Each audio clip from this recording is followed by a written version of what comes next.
북미를 포함해 세계 각지에서 열리고 있는 인체의 신비전은 인간의 시신을 함부로 다룬다는 도덕성 논란에다 시신 출처가 불분명해 큰 의혹을 받아왔습니다.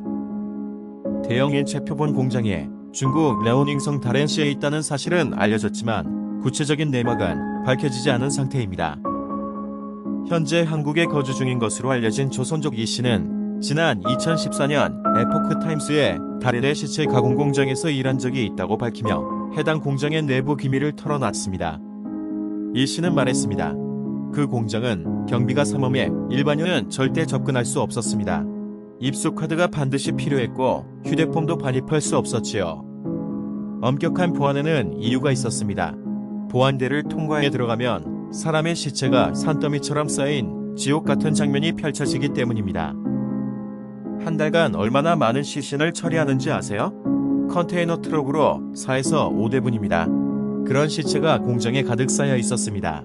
시체들은 모두 비닐에 담겨 있었죠. 저를 포함한 직원들은 모두 의대 졸업생이고 급여는 높았습니다. 만약 보통 사람이라면 정신적으로 견딜 수 없었을 겁니다. 저는 간장 처리를 맡았습니다. 먼저 시신을 약물에 담가 놓습니다.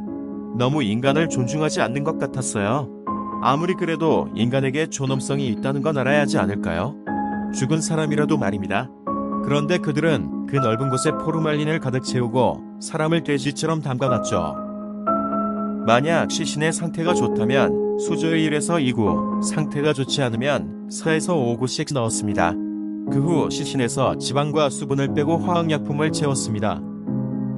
그렇게 처리된 시신은 인간이 아니라 플라스틱 같았어요. 그 중에는 임산부도 있었습니다. 당시 이 씨가 출근했던 시기의 공장 운영자는 다롄 시장이었던 보시라이안의 쿠카이라였다고 합니다. 독일에서 죽음의 의사로 불리는 군터 폰 하겐스가 다롄에 세운 이 시체 가공 공장은 보시라이의 전폭적인 지원을 받았습니다. 당시 보시라이는 하겐스에게 명예시민증을 수여했으며 하겐스는 다롄시 정부의 우대 정책과 저렴한 인건비 그리고 풍부한 시신 확보 등의 감사를 표했습니다. 남방도시보에 따르면 해당 공장은 2012년 보시라이 부부가 영국인 살해와 부패 혐의로 체포된 후 폐쇄됐습니다. 현재 공장 부지는 잡초로 덮여있고 입구에는 2012년 2월 29일 봉쇄라고 쓰인 간판이 붙어 있습니다.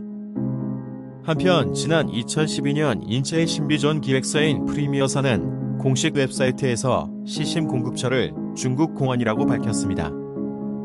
프리미어사는 성명에서 인체 전시에 사용되는 중국 시민 혹은 주민의 유해는 중국 공안이 제공하며 이들은 중국 감옥에서 시신을 획득하고 있는 것으로 보인다. 본사는 시신이 중국 감옥에서 처형된 사람들이 아니라는 사실을 독립적으로 확인할 방법이 없다고 말했습니다.